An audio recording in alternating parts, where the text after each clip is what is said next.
মালদা শহরের মধ্যে মাঝারি বাজেটের পুজো করে বরাবরই কিছু নতুনত্ব উপহার দিয়েছেন কুতুবপুর নয়াগ্রাম হিমালয় সংঘের সদস্যরা।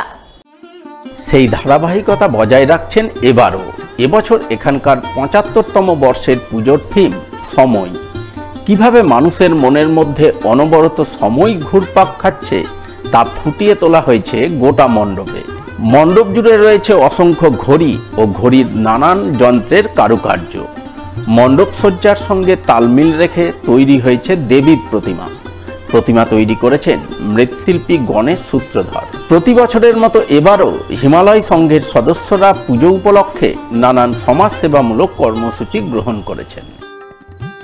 আমাদের কুতুবপুর নয়াগ্রাম কংসবণিক সার্বজনীন দুর্গাপুজো 2024 সালে 75 বছরে পদার্পণ করলো। এই 75 বছরের পূর্তি উপলক্ষে আমাদের এই বছরের থিম হচ্ছে সময়ের সম্পূর্ণ ব্যাপারটাই আমাদের এই পুজো মণ্ডপের মধ্যে ফুটে উঠিয়েছি। আমরা মণ্ডপ সজ্জাতে সময়ের ব্যাপারটা তুলে ধরছি যে আমাদের যে শ্রেষ্ঠা যে সমস্ত এই পৃথিবীটাকে কন্ট্রোলিং পাওয়ার করছেন আমাদের সেই দেবাদিদেব মহাদেব, সেই মহাদেবকে আমরা সামনে রেখে মানুষ কিভাবে সময়ে এগিয়ে যাচ্ছে সেটা ময়ের মাধ্যমে আমরা তুলে ধরেছি। এবং টাইমিংকে মানুষ যে টেনে নামানোর চেষ্টা করছে কিন্তু সময় যে থেমে থাকছে না, সেইটা আমরা কিন্তু পুরো পুজো মণ্ডপে চারিদিকে তুলে ধরেছি। মানুষ চেষ্টা করছে ঘড়িকে থামিয়ে রাখার, কিন্তু ঘড়ি থামছে না। এটাই আমরা এই পুজো মণ্ডপের মাধ্যমে তুলে ধরেছি। এবছরের পুজোর বাজেট আমাদের 14 লাখ।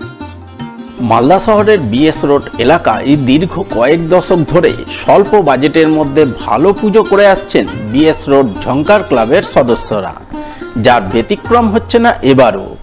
এবছর এখানকার পুজো পদার্পণ করেছে ৭৭তম বর্ষে। পুজোর থিম আমি দুর্গা, অর্থাৎ প্রতিটি নারী যে দুর্গা সেই ভাবনায় ফুটিয়ে তুলছেন পুজো উদ্যোক্তারা। প্রতিমা থেকে মণ্ডপ সমস্ত কিছু তৈরি করছেন মালদার প্রখ্যাত মৃৎশিল্পী সুকুমার পণ্ডিত।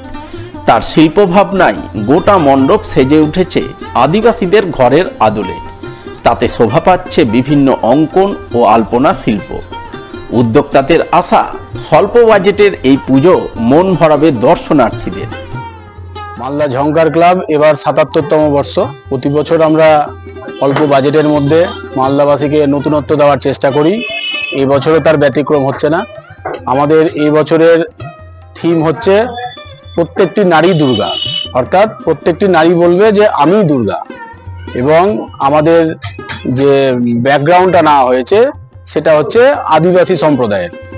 তো আদিবাসী সম্প্রদায়েরা তার পুজোর জন্য যেভাবে নিজেদের বাড়িঘরকে সাজিয়ে তোলে, তো আমরা আমাদের মণ্ডপে সেই ব্যবস্থাটাই করেছি।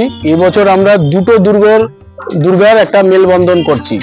আমাদের প্রতিমা দুর্গা থাকবে এবং এর সঙ্গে একজন সাধারণ নারী, তাকে আমরা দুর্গার আকারে তুলে ধরছি এবং এটাই আমাদের বিশেষত্ব। আমাদের পুজোর বাজেট আনুমানিক 3 লক্ষ, 3-3.5 লক্ষ।